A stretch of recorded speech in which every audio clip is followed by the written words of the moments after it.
So I'd like to ask all of you to think of your family and friends. And probably you can think of a woman who, when you do, you think she's just beautiful.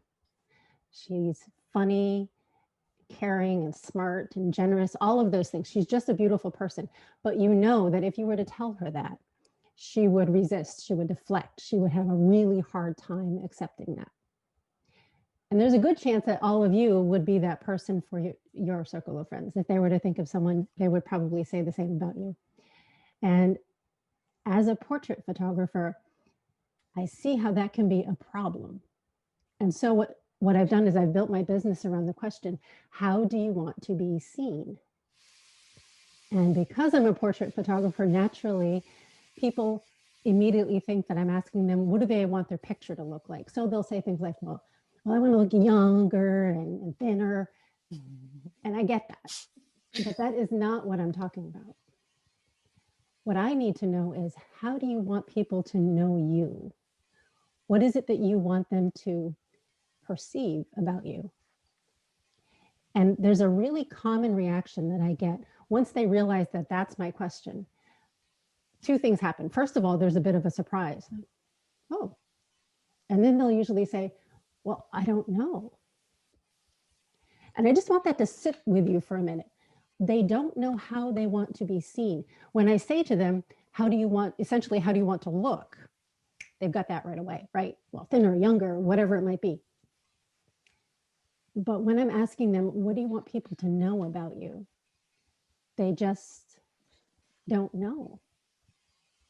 And I believe it's because we have these constant conflicting messages all of the time.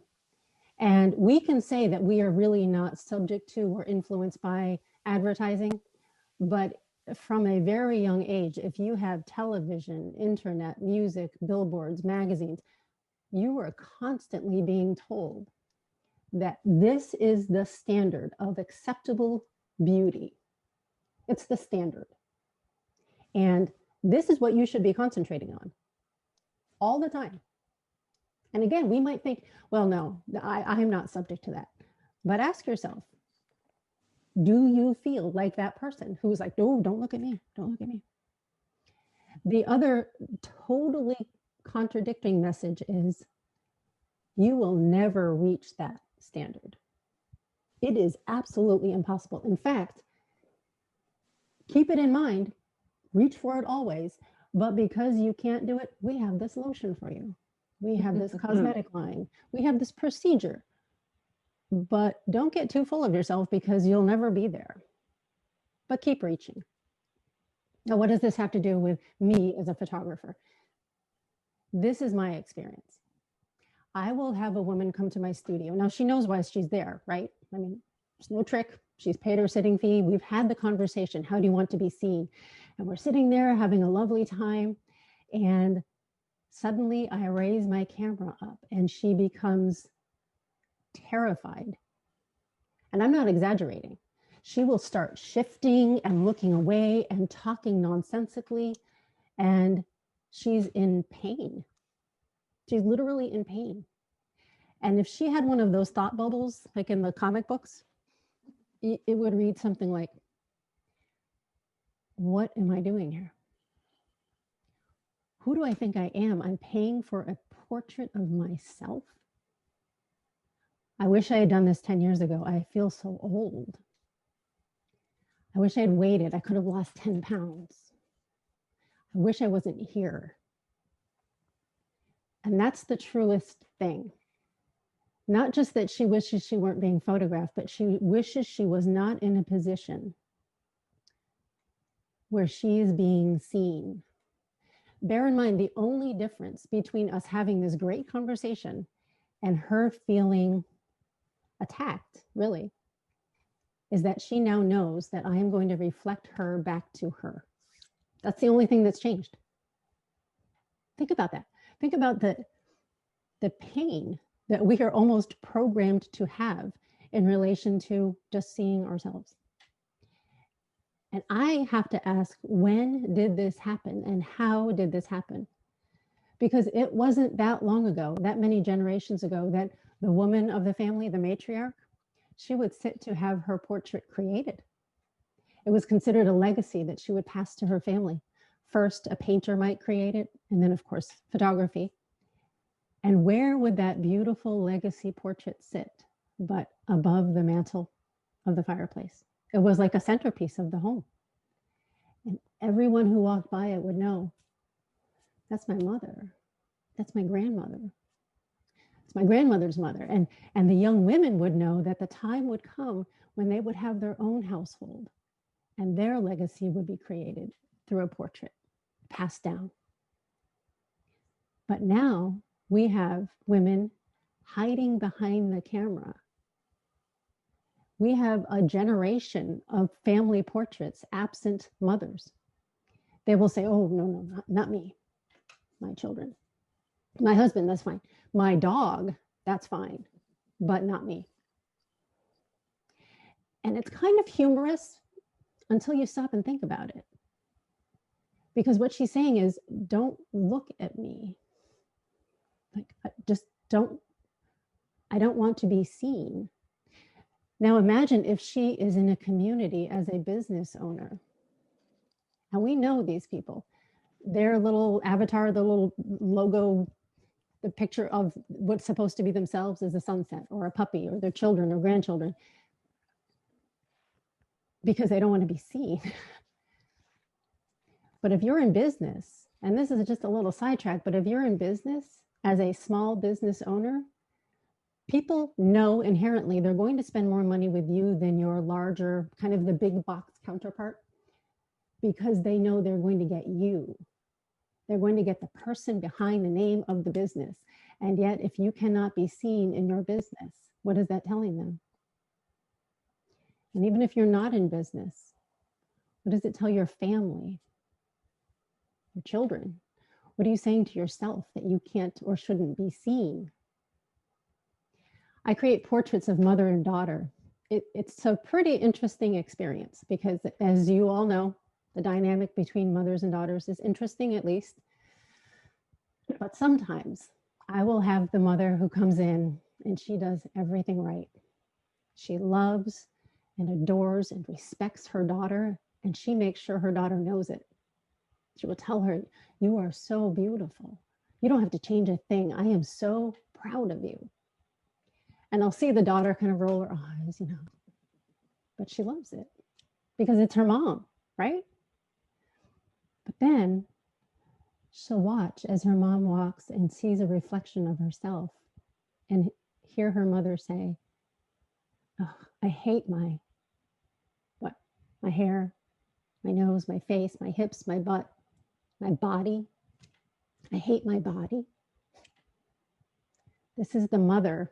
This is her mother. Which of the messages do you suppose that daughter is going to absorb more deeply? And the mom, she's trying the best she can. She's doing everything she can, right? She doesn't even know that she's feeding those messages because she doesn't realize she's been fed them. It's just life. So again, what's that have to do with me? The experience I have with that woman who is sitting in front of me. First, I see she's in pain and I get it. I had this really humiliating experience. I was at a friend's home and I photographed the family I have since before their children were born. And their daughter knows, of course, I'm a photographer. So she got one of those little instant, the picture comes right out. She wanted to take my picture. I literally dove over the couch. She's like a 7-year-old little girl. I dove over the couch. Her mother said, see, now you know why I don't want my picture taken. And I thought, guilty. So when my client is sitting in front of me in pain, I get it.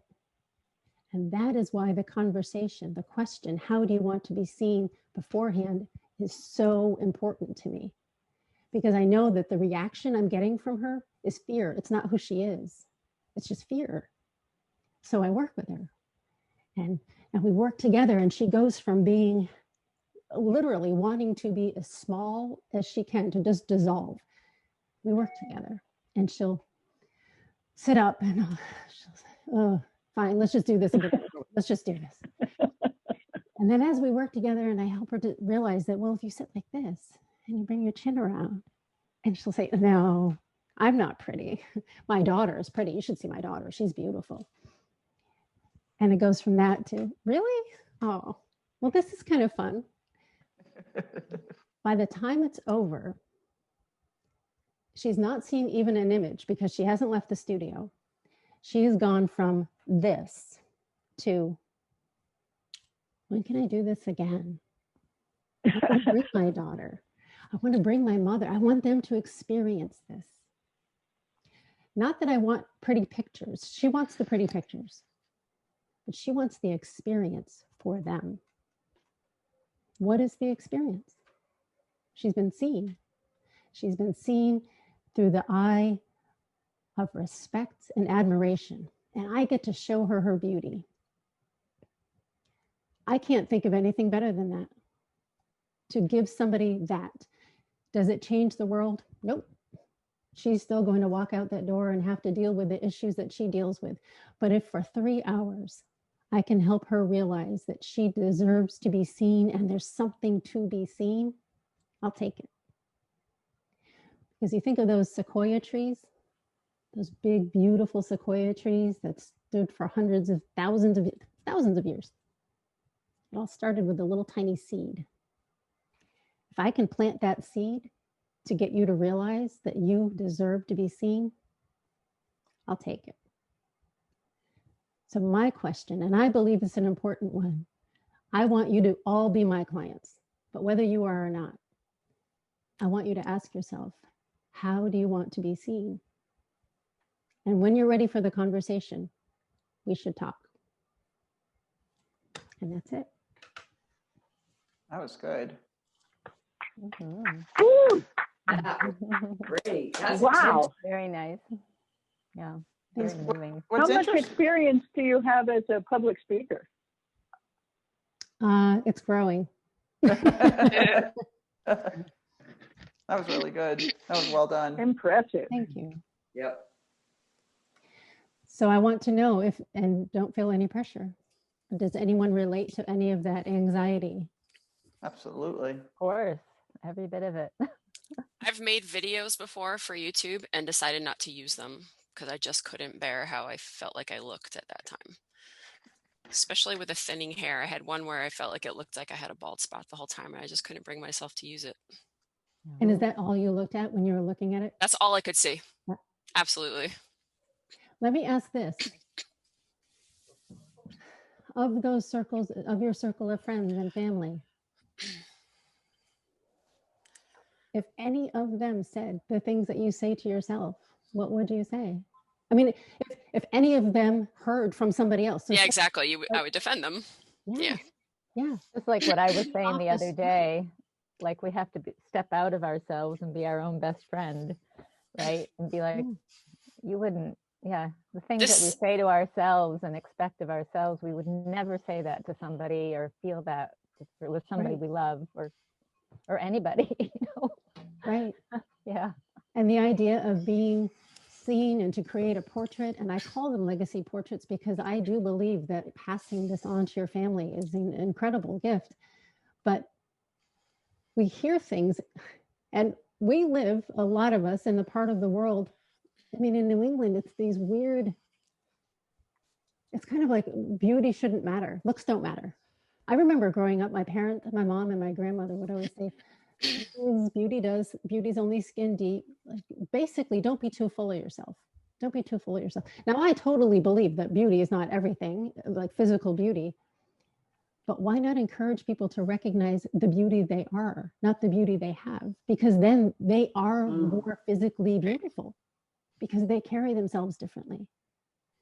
One of my clients is my nephew's wife. And she walks around all the time like this, all the time. And I photographed her, which took months to photograph her. And all I did was say, just stand. That's it. Or sit differently. She looked like a totally different person because somebody just basically gave her permission to be seen.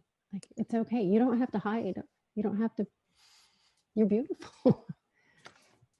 Anyway, I've So talked. Danny, my partner, I just have to tell you guys this. He's gotten seriously into photography, and Danny's got an engineer's mind, and anything he decides to learn, he does it for many, many, many hours a day until he becomes expert at it.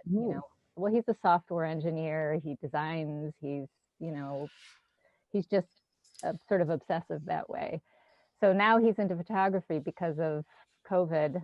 He couldn't do music, so he got into photography, and he's bought now the best money, the best cameras in the world, the best lenses in the world. He's taking pictures all the time, and he takes pictures of me all the time, and I want to kill him. It's been a horrible kind of torture, because he's just like, oh, this is so beautiful, and I'm like, he's like, look at all the beautiful detail, and it's just look how beautifully we can see your crow's feet. They come right through. It's been the worst kind of torture. Like, You're so gorgeous when you first wake up in the morning. I had started to cry and made him promise that he would just stop taking pictures, because Danny, again, as you know, Judy, Danny. So he's such a technician, and he goes into the details, but he's not as good as stepping back and seeing or hearing the whole thing at once. So he's looking for it's the amazing thing with all the details that it picks up. But it's been like, it really has been, it got bad. And so, he's backed off now, but it was just like, I felt like I was getting completely tortured every day. Yeah. And and it's just because of that. It's like, oh God, I hate the way I look. Oh my God, I'm so old. Oh my God, look at my nose. Oh my God. And my mother, I have sons, and I was always scared to have daughters, because I was sure I would mess them up, because I had such a messed up body image as a young woman. And this all really was exactly what you were describing. This all connects really well with what I'm going to be doing. Very, yeah. Right. Well, yeah. Good. And before I have you, before I pass it on, I just want to give two experiences. They're really brief. One was, I was in the grocery store, and there was a young woman. She's in her early teens, and that's a rough age anyway, right? To be with your mom in the grocery store. And oddly enough, she was sort of dancing up the aisle.